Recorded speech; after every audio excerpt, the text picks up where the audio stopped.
প্রতিটা জায়গায় চাই যে মানে যারা সরকারি জব করতেছে বা সরকারি ইন্টারভিউ দিচ্ছে, সরকারের জন্য অ্যাপ্লাই করতেছে, তাদের কাগজগুলো ভালো করে চেক করা হোক। চেক করে তারা যোগ্য কিনা, চাকরি পাওয়ার যোগ্য কিনা, এভাবে ওই রকম মানুষদেরকে নিয়োগ দেওয়া হোক। আর যারা এখন চাকরিতে আছে তাদের সার্টিফিকেটগুলো দেখা হোক, তারা আসলে কি চাকরি পেয়েছে না ঘুষের মাধ্যমে চাকরিগুলো পেয়েছে, এগুলো সবাইকে দেখা উচিত। কেননা এখন আমাদের জায়গায় যখন পুলিশ ছিল তখন তারা কেন বেনিফিট ধরেছে, তারা টাকা নিয়েছে, টাকা খাইছে, তারপরেও তাদেরকে ছাড়া হয়েছে। কিন্তু আমরা স্টুডেন্টরা আমরা নিজেদের টাকা দিয়ে নিজেরা খরচ করে নিজেরাই সব কিছু করি, আমাদের কিন্তু তাদের কোনো খরচ নাই।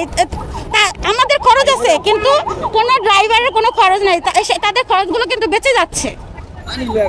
এখন আমরা চাচ্ছি সরকার যেই আসুক না কেন তারা জানি এই যেভাবে দুর্নীতি চলতেছে, যেমন লুকায়া টাকা দেওয়া হচ্ছে বা কোনো পুলিশের আগে যেই পুলিশগুলো আছে সেই পুলিশগুলো যাতে আপনার বরখাস্ত করা হয়, কেননা তারা আমাদের অনেক ক্ষতি করছে। এরা যদি মানে আবার চলে আসে, মানে আবার সেই কাজে চলে আসে, তারা কিন্তু তাদের রূপগুলো আবার দেখাবে। আমরা সেই পুলিশগুলো চাই না। আমরা এবং